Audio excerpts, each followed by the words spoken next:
Gosh, here we go. We made it. All right. Welcome, everyone. I'm excited that you're here, and so is Gretchen. We are both functional nutritional therapy practitioners, and I'm a certified midlife specialist as well. Gretchen and I don't need to speak for Gretchen, but we're both postmenopausal. I was put into surgical menopause 8 years ago, so I've been through the trenches with this, and then we definitely, both of us were talking the other day just about how all of a sudden we noticed a major skin change in both our journeys, that we're trucking along and gradually it was okay, we're managing, and then something kind of turned the corner with what was happening. Gretchen, I don't know if you want to add anything to that. Yes, I am also, as she said, a functional nutritional therapy practitioner. And I think I wished I'd started this menopausal journey as far as knowledge about all of these things prior to perimenopause. I've been in menopause now for a couple of years. And I'd say within the last year and a half, I noticed a rapid decline in just my skin and how my face looked and just the fine lines and the fullness lacking. It was a very big stark contrast where I was like, I don't understand what just happened. So educating yourself on this, I think sometimes people wait until menopause or after menopause. And I really would love for women to start to have this information right after they have babies or around Absolutely. that age. I mean, not everybody has babies, but that time frame, that age frame, so that they know what to look for. And yeah. Yeah, and honestly, starting around 35, our hormones can start to declining, start early perimenopause, which could be troublesome. So, you brought up a great point that you wish you kind of knew about this before, the last year and a half, 2 years prior to that. And the information just wasn't out there. And for us to have the opportunity to share it like we do now. So I feel extra special with that. But today we're going to talk about the science of skin, aging factors, anti-aging strategies for the peri and menopausal woman. And so we're going to I kind of nerd out on the how-to, and then kind of walk you through why is this going on with your skin? What exactly is going on with your skin? And then Gretchen's going to come in with what we can do about it, right? It doesn't help us if we just tell you, hey, this is what's happening, and leave you by yourself. So, we're going to help you get that beautiful, healthy, glowy, radiant skin that you're maybe in hopes of, or maybe you didn't even know that was missing, and be able to come through that. So as we navigate these natural stages of life, understanding the science behind skin aging and adopting effective lifestyle and nutritional skincare strategies can make such a significant difference in how we feel about our skin and our overall well-being and confidence. Yeah. And Okay. and Yep. Q&A, right? So, and also, speak up if you have questions or, chat, but you can absolutely speak. Yeah, totally conversational here. Love to answer questions as we move along. So, go ahead, Stephanie. Yeah, I mean, I think this is much needed. I wish, you guys were talking, that, at age 35, I was taking care of my skin more. I pretty much was a sun worshiper. I love to be in the sun, and I'm not a big sunscreen person, because of all the hearsay of putting sunscreen on that, cause different things to happen, basically you're putting chemicals in your skin, and back then they didn't have any of the all natural supposedly sunscreen. So I love the sun. So I pretty much probably damaged my skin all the way through my life. And I think So, that's our age category too, right? We yeah, didn't that much about sunscreen and taking care of our skin like we do now, right? The research has really emerged over the last few years with that.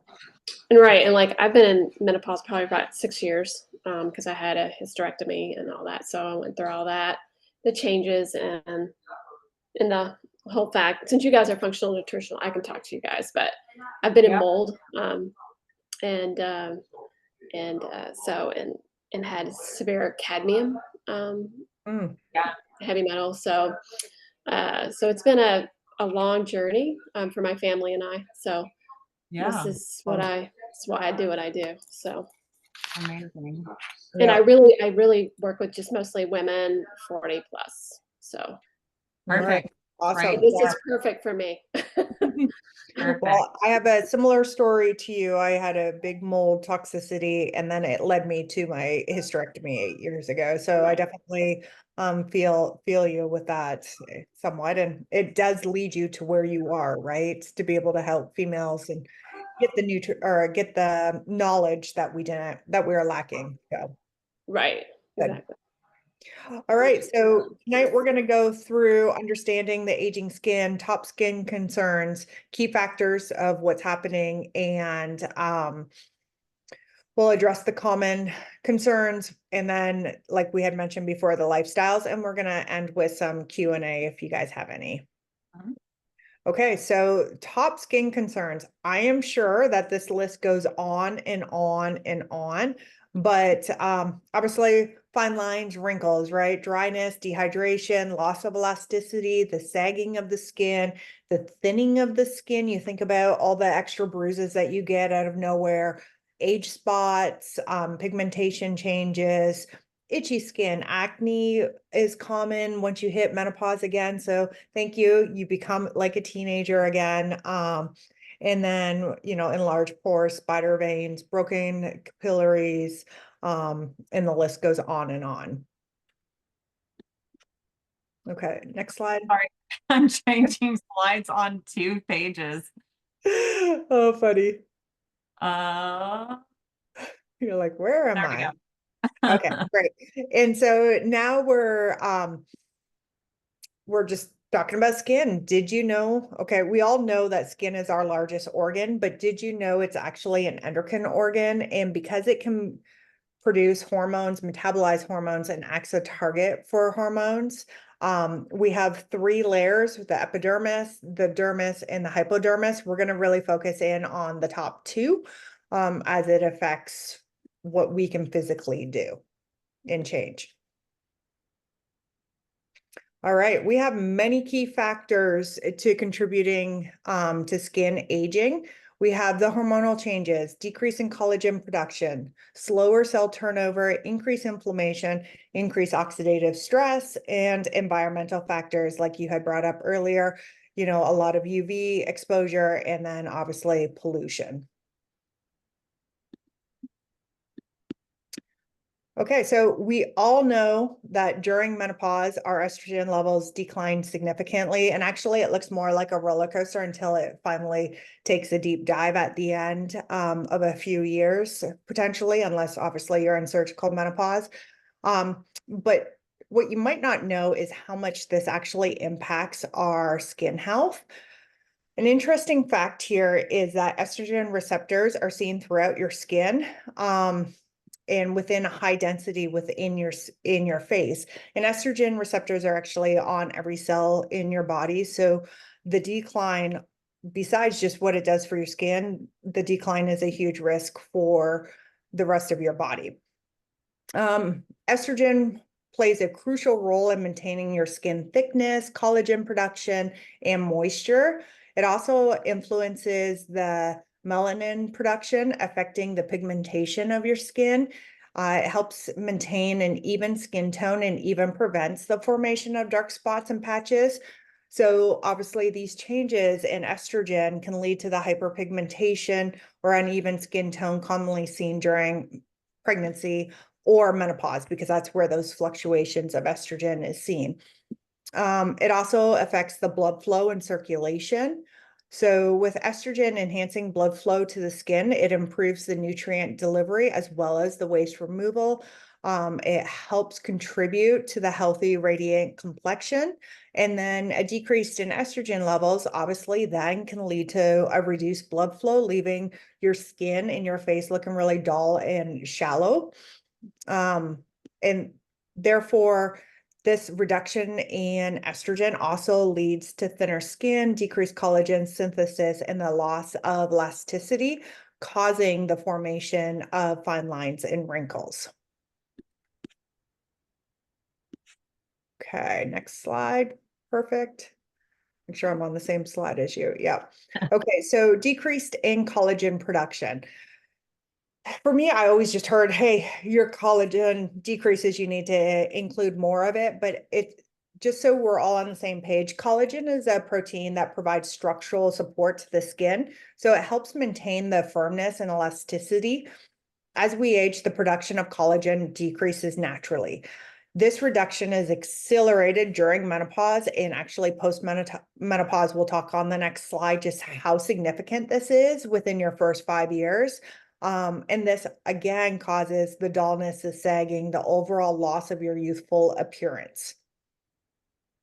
So a cool fact here, hormonal changes in collagen production, there's a huge rapid decline in the dermal, which is the first layer, thickness and seen following perimenopause. So nearly 1/3 loss of all your collagen production happens in the first 5 years post-menopause. So menopause is 1 day in a 12-month cycle where you're not having your cycle is considered menopause, and then you're postmenopausal. So it's only like 1 day in your lifespan where I think that needs to be defined, because a lot of people think like postmenopause is menopause, but it's actually just 1 day. So you go without a cycle for 12 months, you're menopause, and then those first 5 years of postmenopausal, you occur 1/3 of your collagen production in a decrease. So that's significant. And then a decline of 2.1%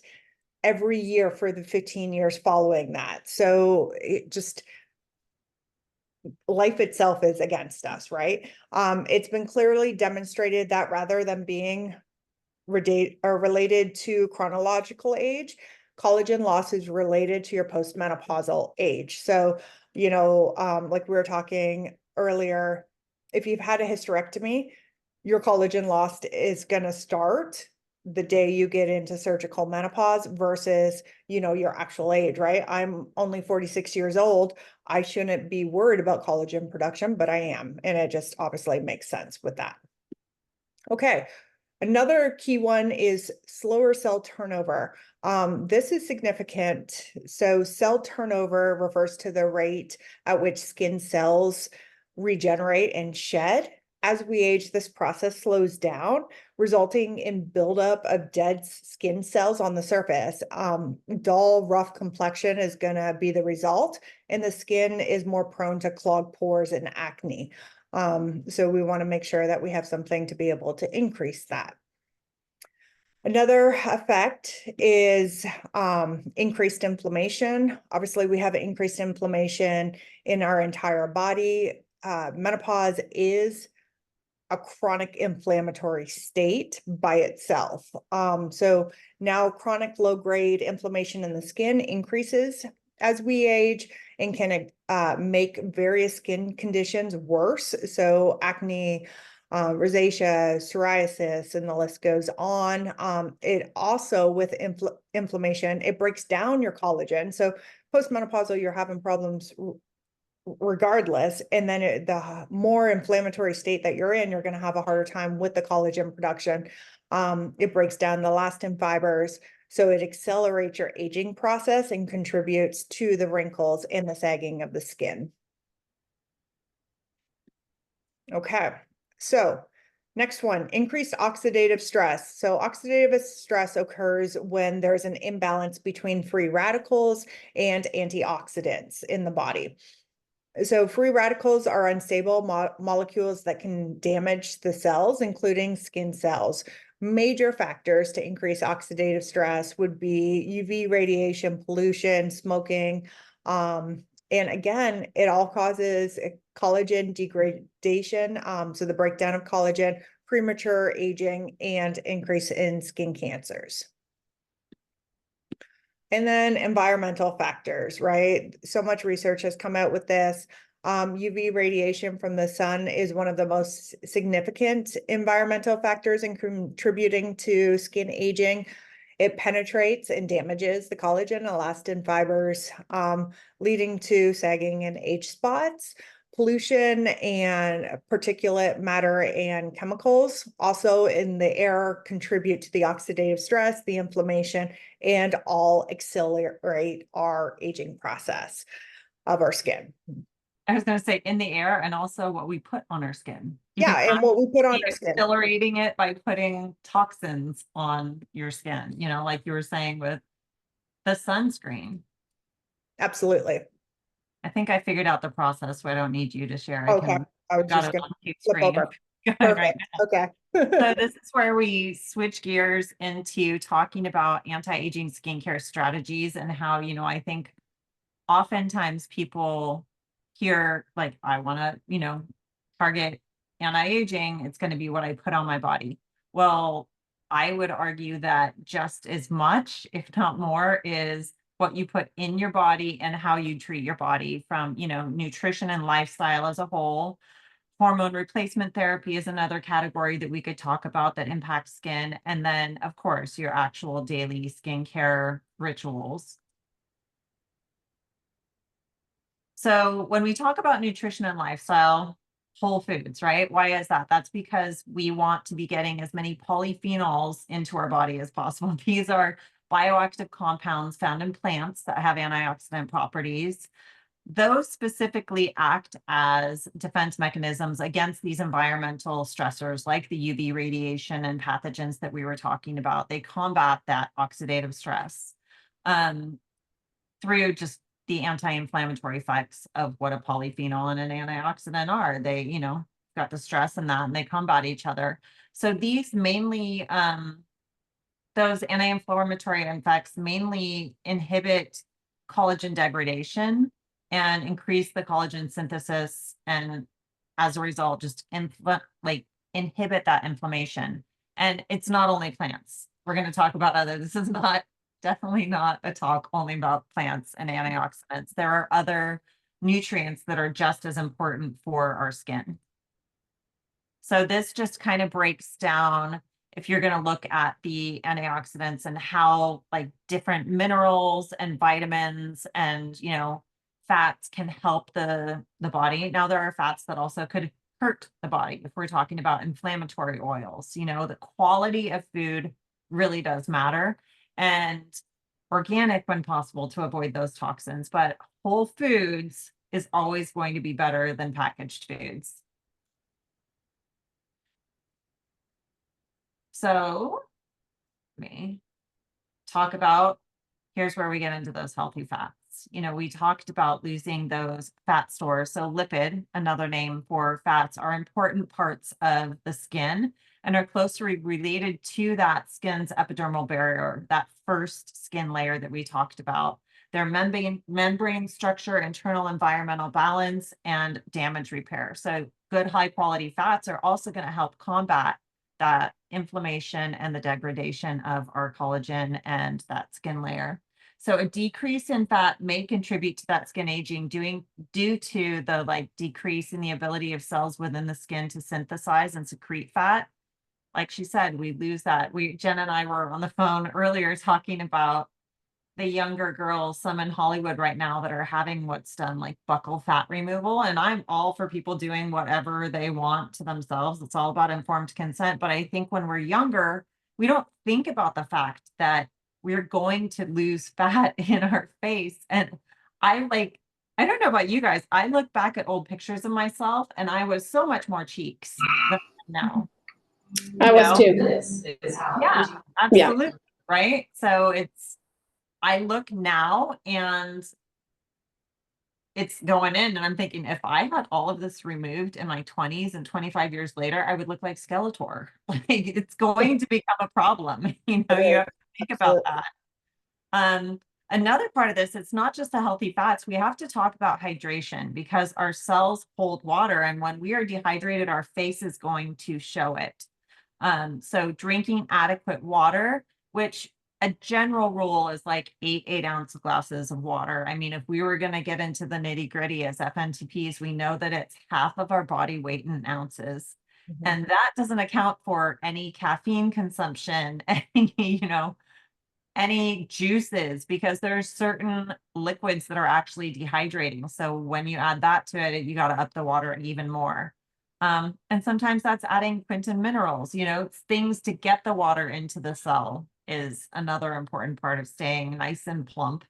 But then also let's talk about protein. So like we mentioned before, it's going to keep coming up.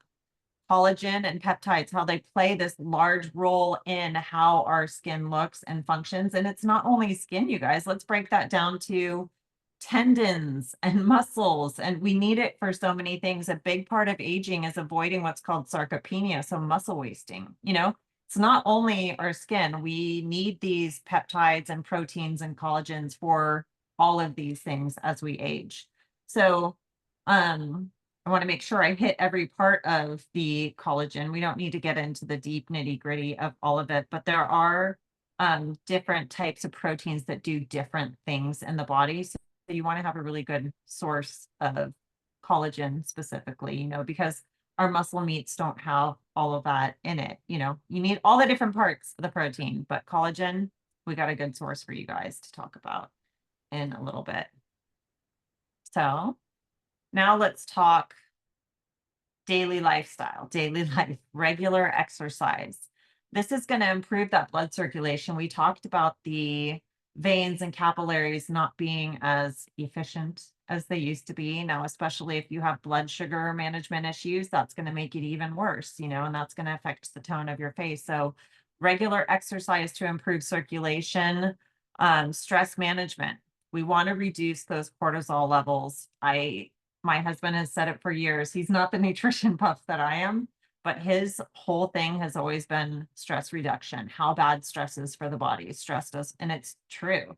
And stress can come in many different forms too. I know when I was first diagnosed with chronic illnesses, they're like, there's just been so much stress on your body. I'm like, I'm not stressed. I was stressed, but I always thought it was this like criticism of me and my inability to handle things. And sometimes stress is just a chronic illness. It can be what your body is going through. Your mind may be great, but you're going through stress. So it's finding ways to reduce those cortisol levels on all fronts, whether that's trying to find root cause of some of your health issues, whether that's calming the mind and having some time to yourself every day. I know for me, that looks like my husband's always like, why are you waking up at 6 a.m. on a Saturday? And I'm thinking in my head, because I want to have an hour when nobody's awake in the house and start my day that way. Like it is nice for me to ease into the day, and that starts my day less stressful. And I force myself to not look at my phone during that time, because if I do, I'm in working right away. Give yourself that time that you would have been sleeping if you're going to wake up earlier and reduce your stress. Adequate sleep. We all know this.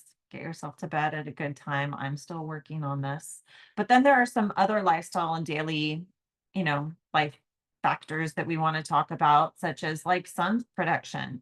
And that may look like wearing sunscreen if you can find a nice, clean, non-toxic one. For me, it tends to be more like I'd rather cover my body with clothes and a hat. I don't like the feeling of sunscreen, even non-toxic ones. I would rather just slowly ease into sun exposure and let my body take it as it can. But avoiding things like smoking. Smoking, again, let's bring it back to that circulation. That reduces blood flow to the skin, leads to wrinkles, dull complexion. I mean, smoking, if you don't want lip wrinkles, avoid straws and smoking, right? Because those repetitive motions are also going to make wrinkles in areas that you don't want it. And then it is important, I think, to bring up alcohol. I'm not saying nobody can ever have alcohol, but alcohol is a huge dehydrator. It's a stress causer. It's stressful to the liver. So you do need to moderate it and watch how much you consume, and just know that that is going to dehydrate your skin and lead to inflammation. There's no way around it. So in talking about hormone replacement therapy, I don't know why the pictures aren't showing up here. That's super odd. That is really odd because I can see it on ours. Wow. Yeah, Don't know. Okay. Uh, go figure. We are talking about the book. I'm wondering if we can write it in here right now, Jen. There we go. There's two books, Estrogen Matters, that have been very impactful in my life. Maybe you want to write the next one, or but the other one is called The Great Menopause Myth. I haven't read this one yet because it literally just came out. That is by Kristen Johnson and Maria Clark. Claps? I can't read. Claps. Clark. Yeah. Yeah. Claps. And it's a fantastic book. It goes through all lifestyle as well as hormone replacement therapy, all the different options, and what might be best for you in your choice. And if hormone replacement therapy is not an option, what your next best steps are. It's a really encompassing book. Yeah, I wished this was something that I'd looked into sooner. I had someone do a skincare consult with me today, and she said, before we get into it, I just need to tell you that you talked about hormone replacement therapy. So I started doing my own research, and she said it's been life-changing she goes, for our household. It was so interesting. She didn't say for me. She's like, for our entire household. And she's just, I think, a month into her journey, and she said that it's already been hugely revolutionary for her life, which is exciting. So for the next one, this is where we get into daily skincare ritual, and this has been so much fun for me. It has been such a godsend to have the focus of my days be skincare, because I have always loved all of these things. So did my time with clients, and now I do it this way. But so daily skincare ritual, let's start exploring just the science behind aging and the factors that contribute to it. We've already gone into that a little bit, but let's start with this. When you pick a skincare product, notice, like, I would love for you guys to go to your bathroom, turn it around, and for the majority of the products that you're going to look at, water is going to be the first ingredient. And that's just kind of crazy, because you think of water is life-giving. That's not bad, right? But water also comes with other things. And when you add water to a product, you have to add other things like preservatives and things to make it so that, bacteria doesn't grow. And so it's just kind of funny that product will be made up of so much water. So today, we're going to discuss why there's a good alternative to that, which is called hydroxytyrosol. And that's derived actually from olive leaves. It is a huge, huge part of what has changed my skin post-menopause, because it's very antioxidant rich. So it's essentially replacing the water in your skincare with a antioxidant rich liquid instead. So this is a really good graphic. We are going to be talking a lot about Oliveda, because that is a product line that I know and love. Jen knows and loves. She is actually the person that introduced me to Oliveda and Olive Tree People. So this graphic shows you, here's your typical skincare, and it's distilled water, which we all know, great, pure. But you do need to put preservatives in with it to counteract the microbiome that is just naturally in water. This hydroxytyrosol, high in antioxidants. We don't need to put artificial preservatives in there because it is a natural preservative in itself. It has that antimicrobial effect. It provides the cell protection. This is the elixir that's been keeping olive trees alive for hundreds, thousands of years, So yeah, let's put it in our body and on our skin. So then you look up here at oils, for example, and again, I just want to introduce you actually to the fact that not all of our products contain olive oil. That's a misconception out there. I think everybody thinks tons of olive oil in all the products. Some of them, of course, contain it, but I think this is, again, a conversation of where quality matters. So you can have a dead, highly refined, high temperature processed olive oil in a product, or a slow cold pressed, done as it used to be done for generations in Spain, high quality olive oil. It's going to act very different on your skin and in your body than the other oil. And then the top 5% here are other ingredients like vitamin C. And again, quality matters. This is another part of Oliveda that consistently impresses me. I have very, very savvy customers that come to me with questions about ingredients. I had someone say, well, where is your salicylic acid from? Like, I don't know, I'll find out. So I contacted corporate, and I think it was Thomas actually that got back to me, and he's like, well, white willow bark, of course. So it's not the synthetic, it's always nature. He always goes to nature for these product ingredients. And we know that's important because nature creates something synergistically with all of the nutrients that it needs in it for our bodies to know what to do with it versus these isolated synthetics.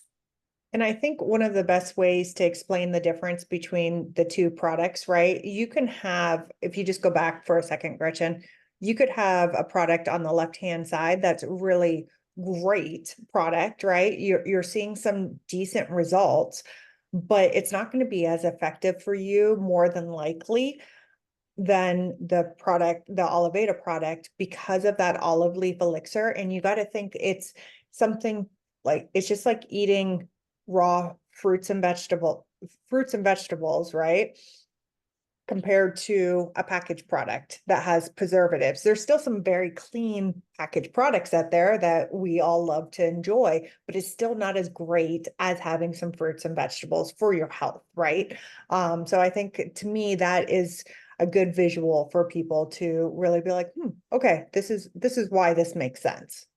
Yeah.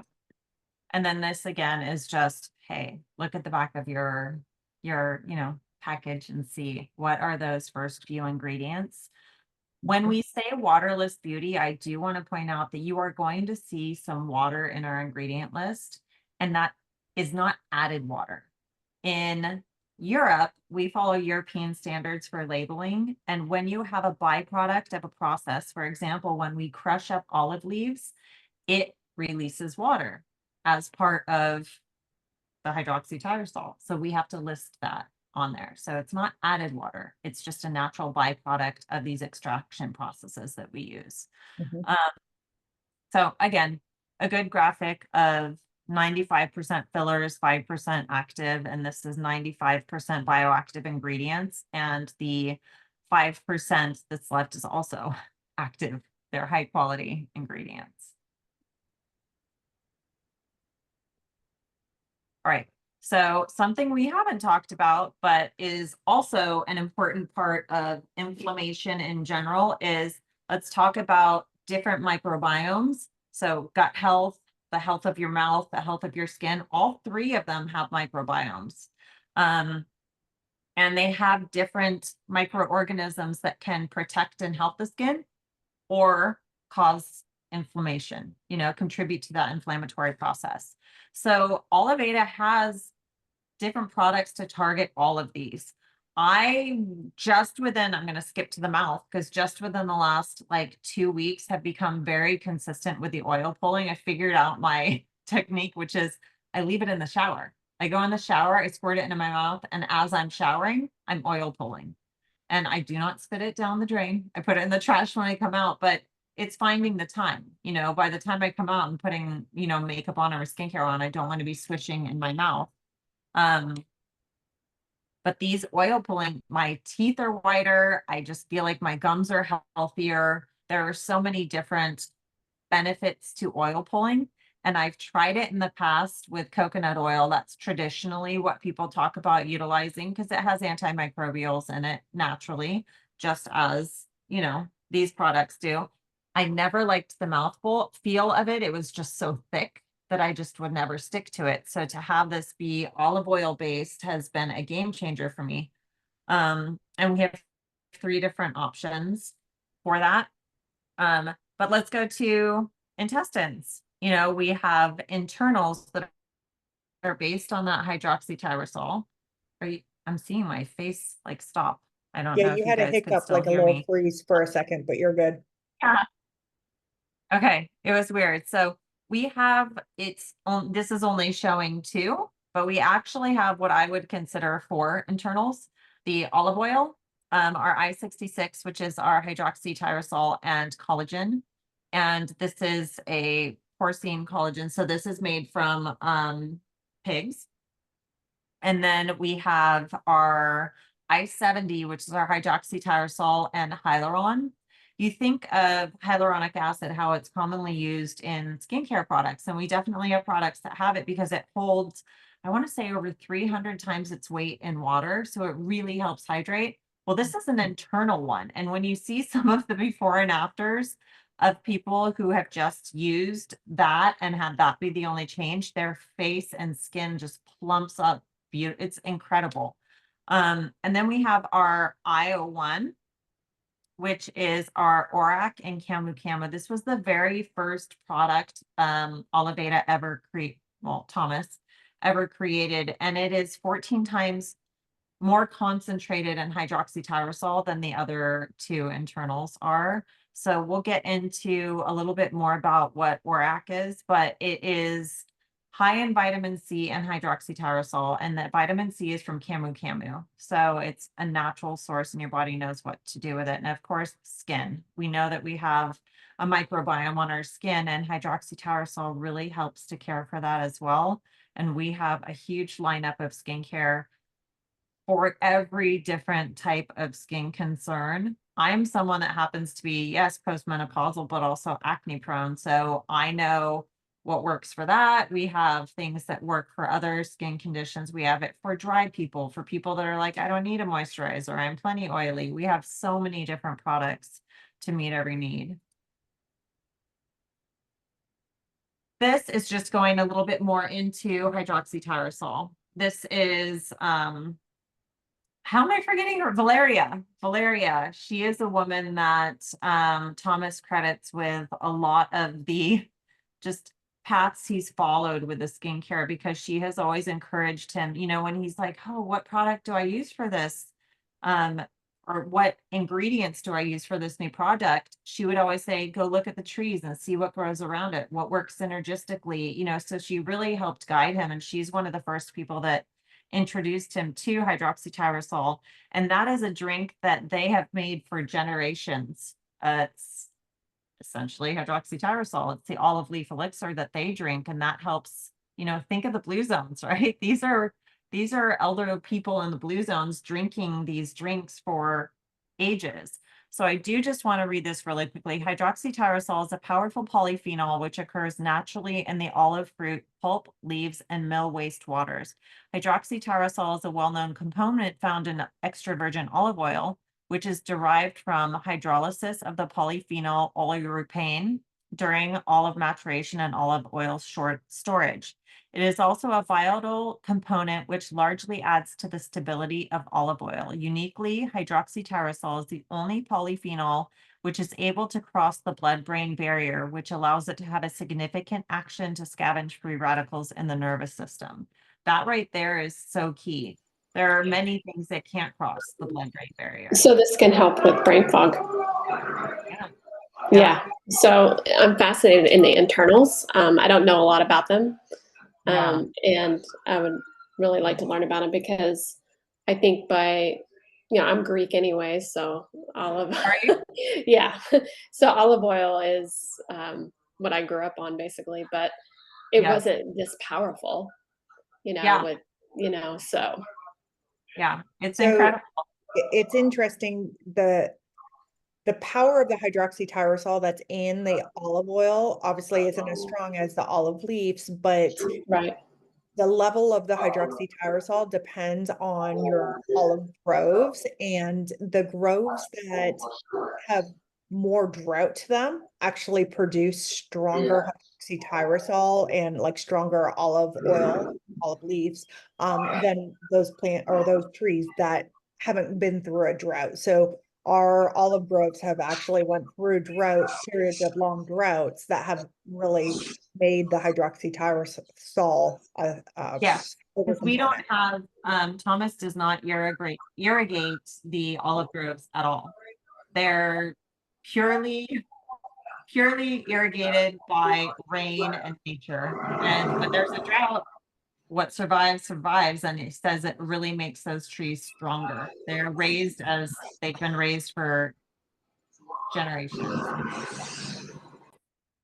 All right. And this just goes a little bit more into hydroxytyrosol and the benefits. But basically, this is the reason why these trees can live up to 4,000 years. And it goes over things like supercharging energy, weight reduction. You know, we can't make any of these claims, especially on Instagram, but there is literature that backs all of this up. So that is why we can talk about it on Zoom. You know, the cell protection and then regeneration, detoxification, increases concentration, like you were saying, with brain fog and the nervous system and the brain. Blood sugar control, it's great for that. I saw my own cholesterol drop 61 points just within a couple months of taking all of the internals. And there's lots of reasons why it went up. It didn't have to do a diet, right? So to have this actually help was incredible. Blood pressure.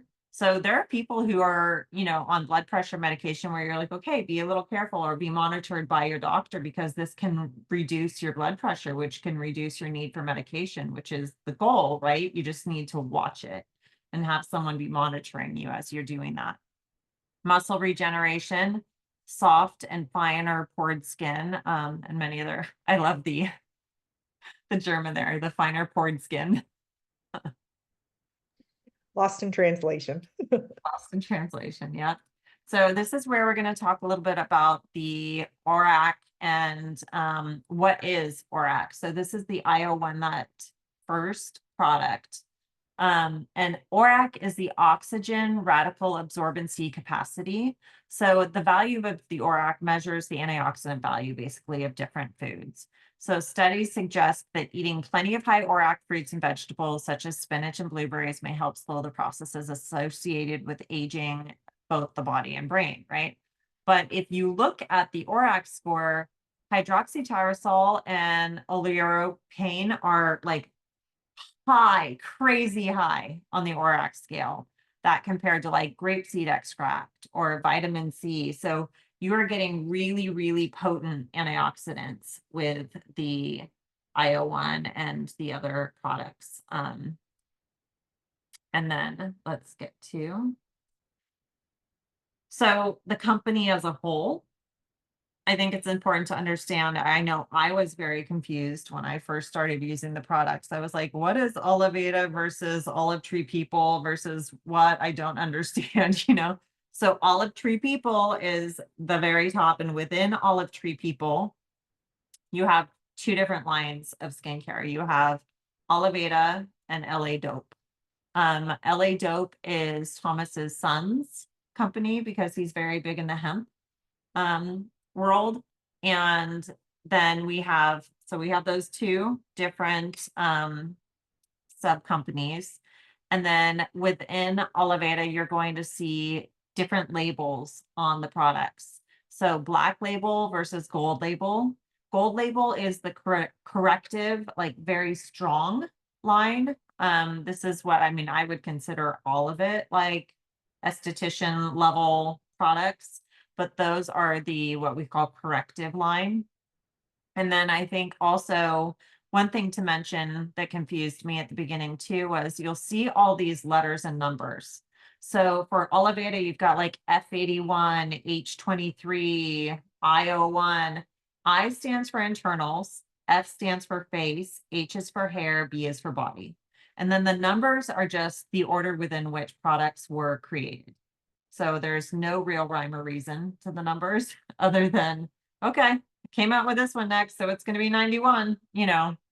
And then why the products work, well, hydroxytyrosol, and then he really has taken his time in the lab to figure out and to put the time into research. And I mean, the time just being as a company, we just had our 21st anniversary. So it's only been in the US for like 18 months, but this company has been in Europe for 2 decades. So they've had their trial and error with these products and they know what works. So where to start if you are looking to start with internals or the skincare is either there is a olive brain quiz on available via any of our profiles or, you know, what have you. But also there's skin consultations you can book with us. I started those just a few weeks ago, 15-minute free skin consultations where we can create a program for you because the skincare quiz doesn't always get, they can't ask all the questions we can ask. We can filter down even more to create skincare regimens for you.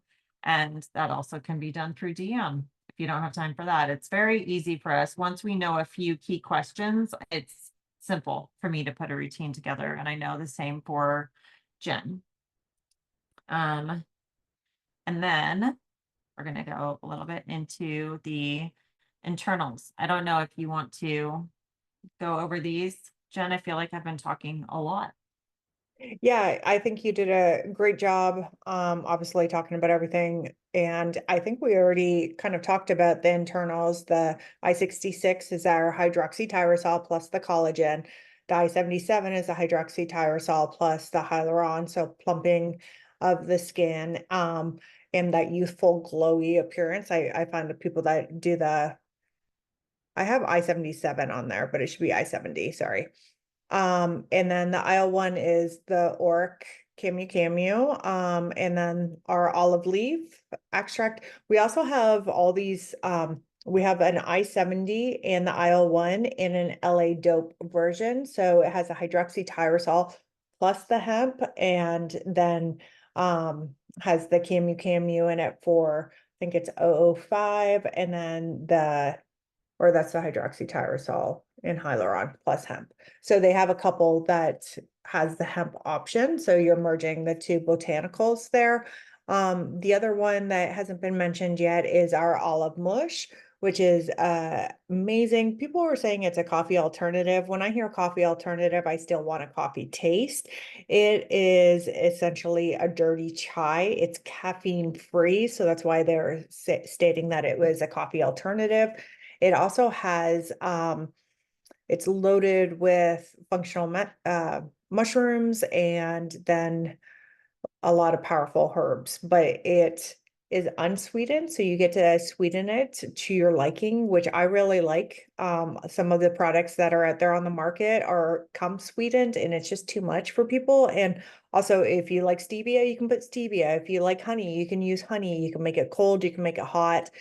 People are baking with it. It's just another awesome way to get that hydroxytyrosol and mushrooms into your body. So I love that one.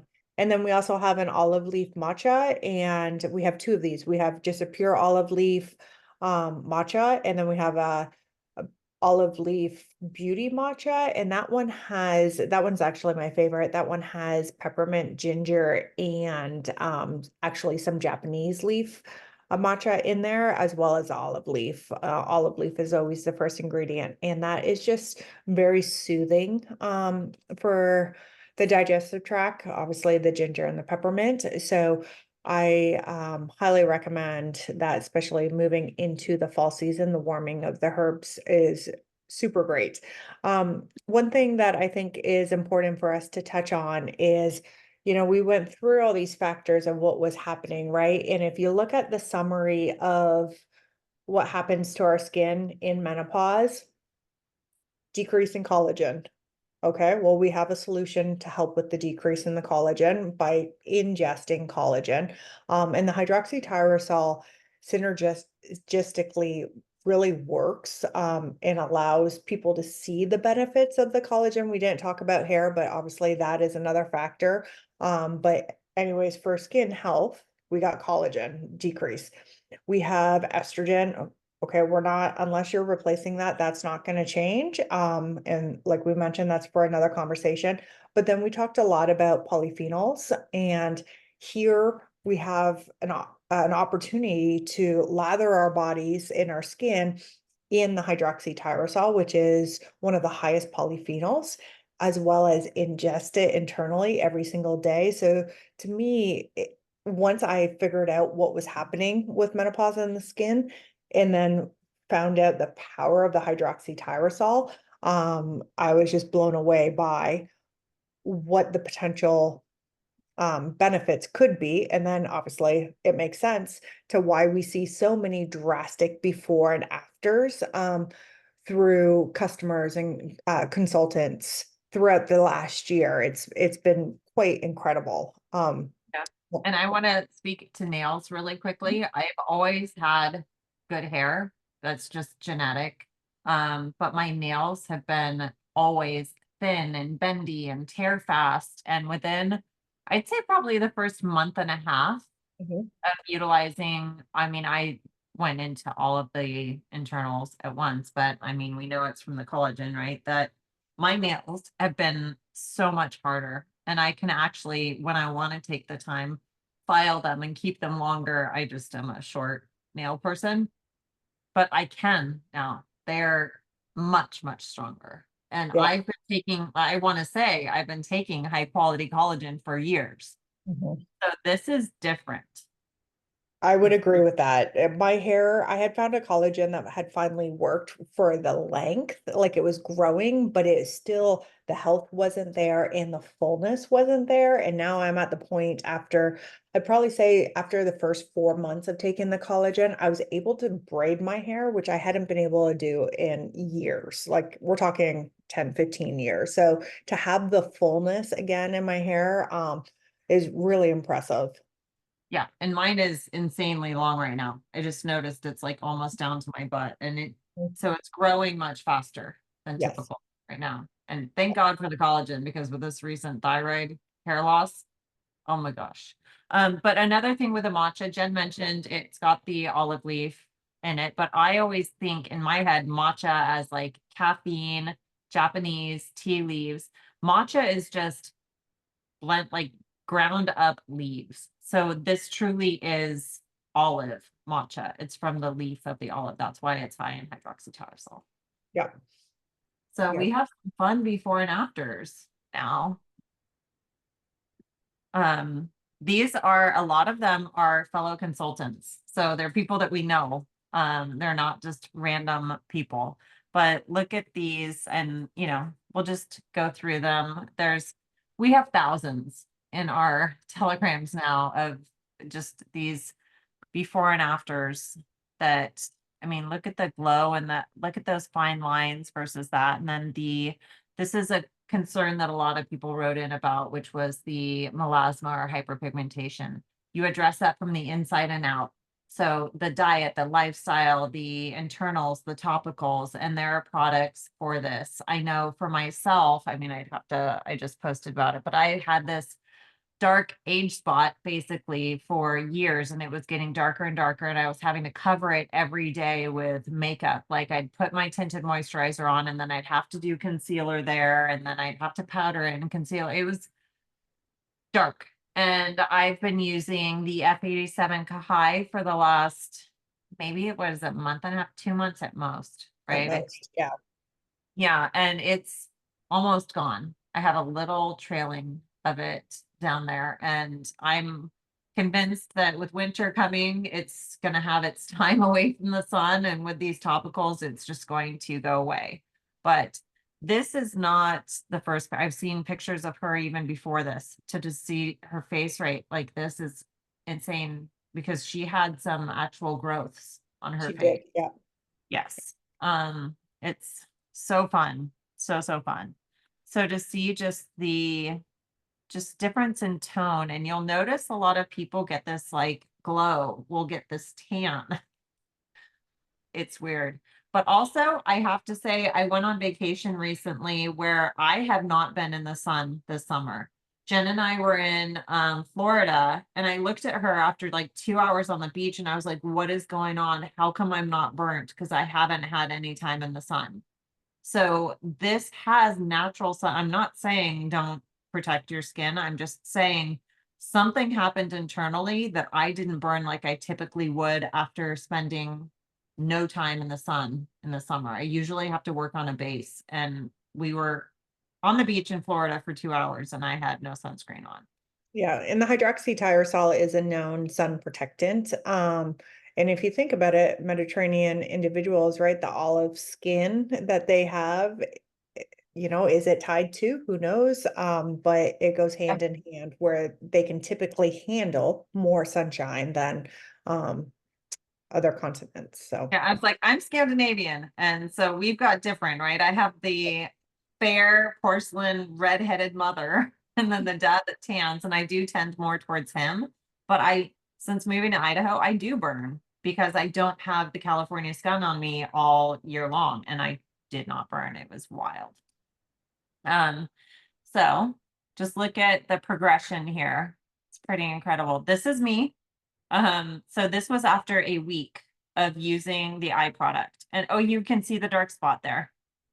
It got worse before it got better, but that's another thing I think people should know.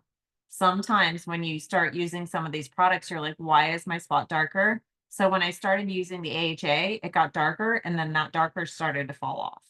So it was doing something to bring it to the surface.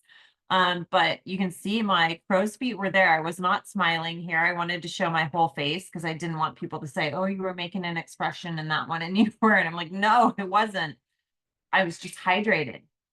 So and this is Roberta Thomas.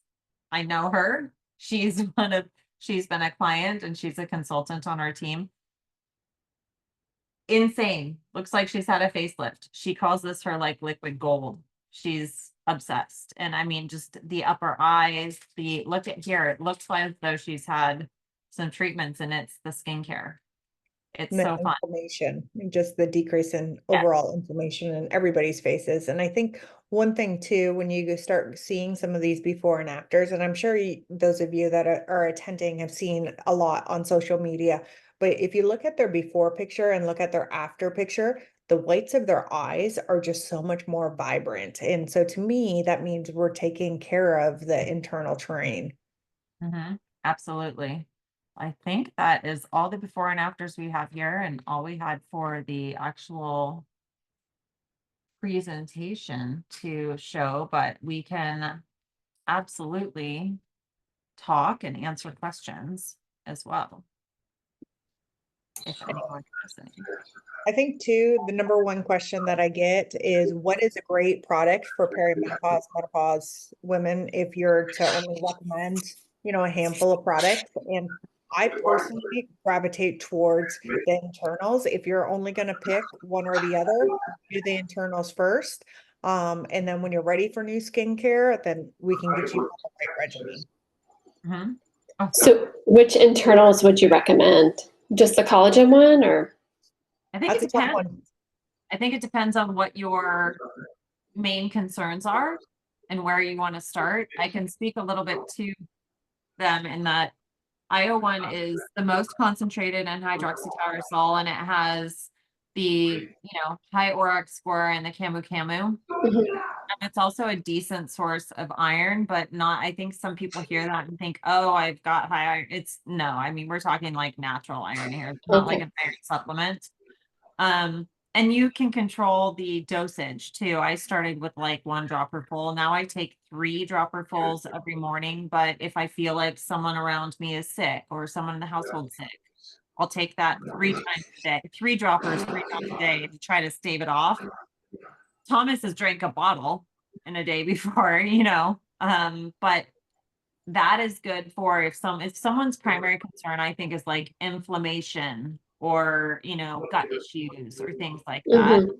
If someone's primary concern is I am so dry, I just look so dry and depleted, I would do the I-70. So the hydroxytyrosol with the hyaluron.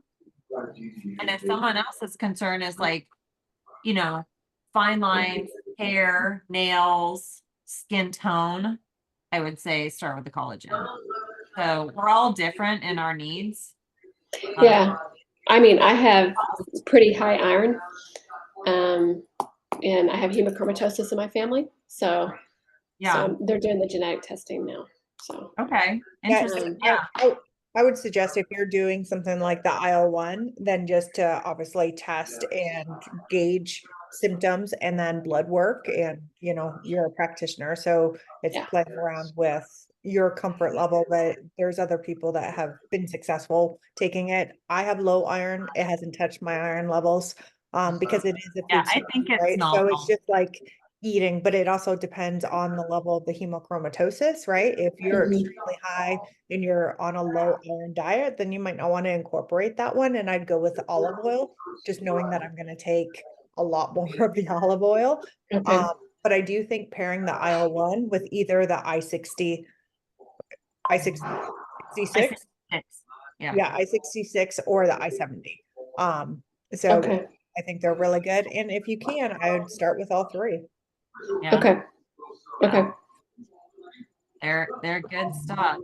But yeah, and if when someone's concern is like their budget and they're like, I have Mhm. only a set budget, that's where I like start with the IO1, the least expensive of all of them and the most concentrated, Okay. you know? And acne, our acne people really should be on IO1. So I like to have all the teens on that when possible. And what does it do for the internals? I mean, like inside, like does it help the liver, or just makes you digest better, or It Wait, helps with all poop of them. more? Okay. Anti-inflammatory, liver is good. And you know what? I think again, I feel like it's one of those things that goes where it's needed. I've Mhm. had people that are like, I'm only have heard this from two people. Like, I was on the toilet. I'm like, well, lower your dose. And it was just, they were having a detox reaction because they hadn't addressed, that was the first thing to ever address what was going on in their gut, right? Right. this is the overall oxygen reactive species as well. So, you just got to think it's the hydroxytyrosol with the camu. And so you're just flooding your body with the polyphenols. Yeah. Yeah. And for some people, that's too much. They just have too many oxidative processes happening that have not been touched. Right. Slow and steady, even with the skincare, I think besides just getting the cleanser and the moisturizer, if you're using the serums, to start slow and steady with them as well. And when you find a routine, stick with that routine for a while. Don't try to add in. We have all these amazing, beautiful products, and we all did it, right? Gretchen's All did it. well, we all had a great regimen, and then we're like, woo, we're going to try this and this and this. And the next thing you know, our skin's freaking out and we can't figure out why, but it was just too much all at once. And so we just got to really start small and steady and work into some of these more treatment type serums and elixirs that we have. And again, we all did it. I think I started with the basic quiz recommendations. I got them all. Then I added a ton. And then it's like we all go back to the basics again Uh-huh. with a few things added in slowly. Like Yeah. people will be like, I'm going to get through a bottle of Kahai with this. And then I'm going to go to, yeah. Yeah. It's exciting. It's fun. It's too much. Right.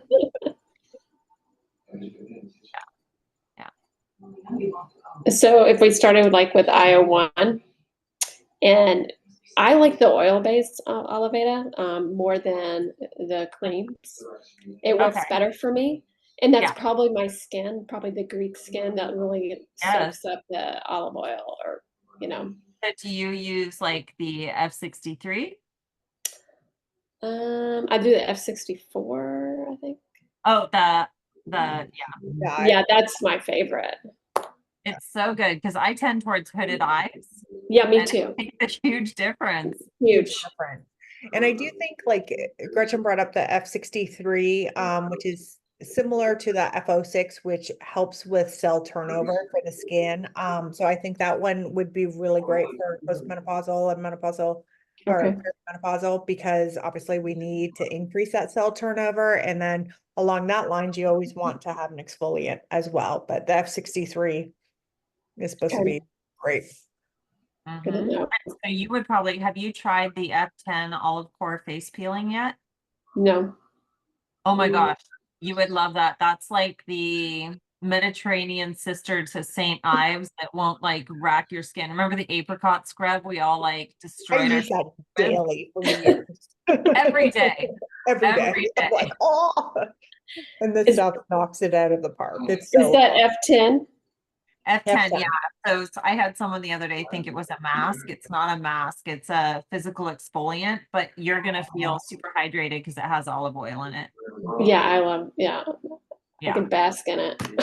yeah. Yeah, Well, so that for would you, be a I would good one. probably say the I-70 if you feel like you need some extra hydration. Okay, okay. Marcy, you're more than welcome to ask questions, but I know sometimes when we're on the phone, it's because we're at like a basketball game or something like that. So don't feel like you need to talk. Yeah. So I don't know, any more questions? Otherwise we can wrap it up and you can, DM or go in the chat for questions, but it was nice. Thank you for attending and asking questions and commenting. But everybody have a good evening. Thank Enjoy you for this. You're welcome. I Okay. thank you, everybody, Bye. for